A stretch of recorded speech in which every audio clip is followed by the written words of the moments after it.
Okay, we're back at Gen Con 2015 with Ted Alsbach of Bezier Games, and he's going to tell us a little bit about Favor of the Pharaoh. Ted? Hi, yeah, so Pharoah the Pharaoh, it's coming out this October.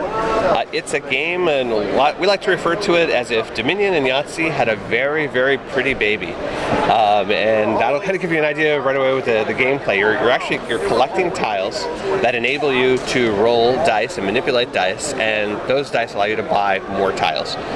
Eventually, towards the end of the game, everyone is kind of amassing these tiles and kind of coming up with their own little set, their system, in order to be able to roll as many of a kind as possible. Eventually, someone's going to be able to roll 7 of a kind or more, and they're going to be able to get the Queen card here. Once they do that, that initiates a final roll-off where everyone is using all the cards they've gotten so far to roll as many of a kind to try to beat the player who has gotten the Queen. If they do, the player with the Queen has one more chance to roll and beat them. And so, most of the game is about acquiring the different cards that give you these different abilities, that give you new dice or abilities to manipulate dice.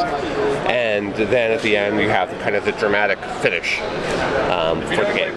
Yellow game, send them up. So, the way it's going to be played is everyone starts with a start tile.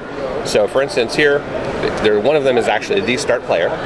They get 3 dice. You see a little dice there. Anytime you see the dice with a little arrow on it, it means those are dice you roll when you start the game. So this player would then roll their dice. Whatever they get, they must lock at least one of those dice at that time. So I'm going to lock the 5. And then the rest of them I'm going to keep rolling. So it origins last year. And I got a 6 and a 4. I'll lock the 6, and then we'll roll again. And I got a 2. So those are the different dice I have that I can now use to purchase a tile down here. That was not a great roll, but there's a bunch of things I can still get.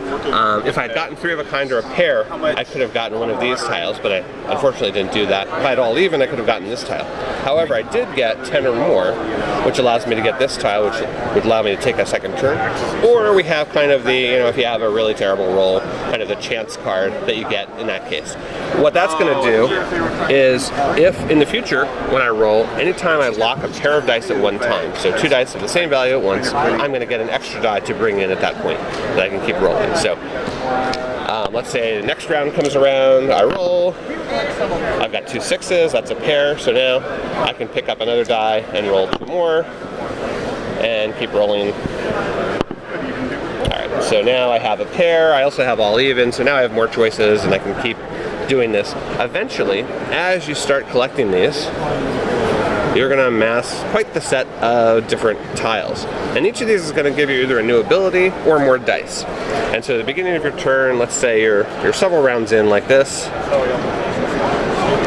you would actually start with 3 dice here, a die here, and this starts actually as a 6 there. So you have 5 dice plus the special new custom die we'll talk about in a second.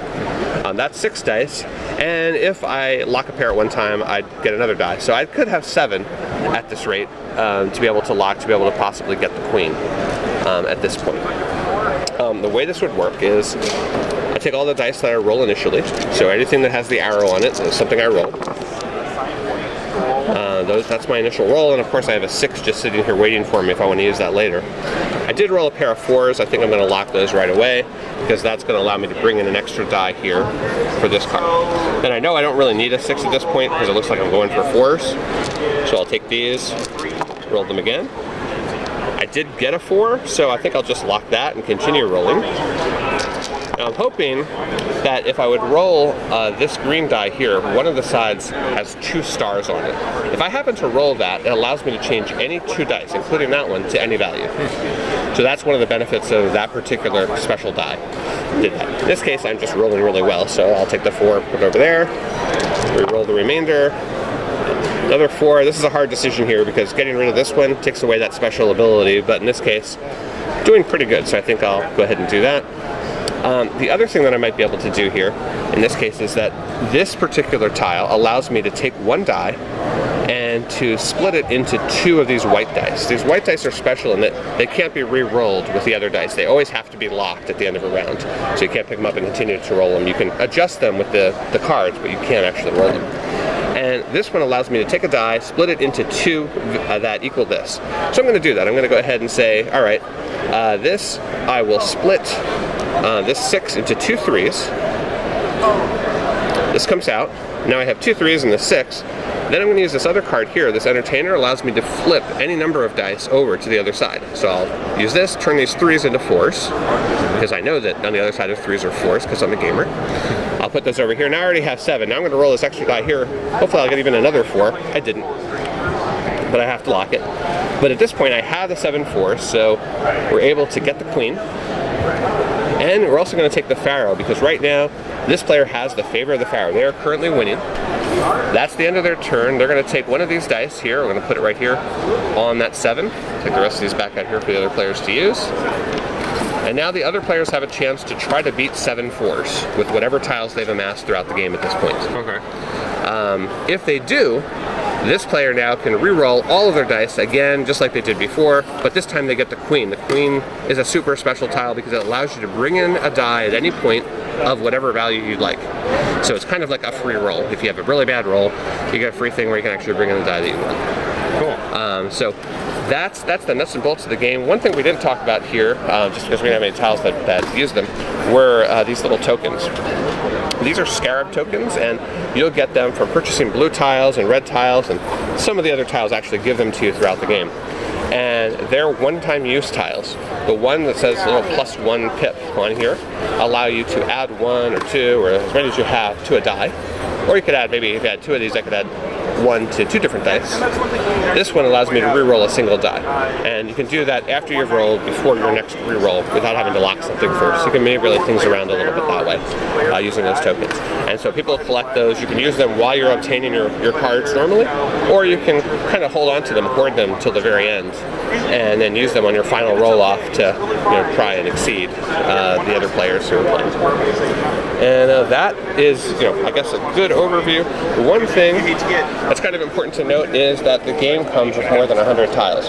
We're only playing with 20 different types of tiles right here. There's 50 different kinds of tiles, and so you can swap in and out those different tiles throughout the game. A ton of different options, replayability. It comes with 6 different special custom dice that have some special symbols that give you special powers. Even the requirements bars here are double-sided, and you can flip them over and they'll be a little different. So for instance, this one here says you need 3 pairs to win that, but if you flip it over it says you need a straight.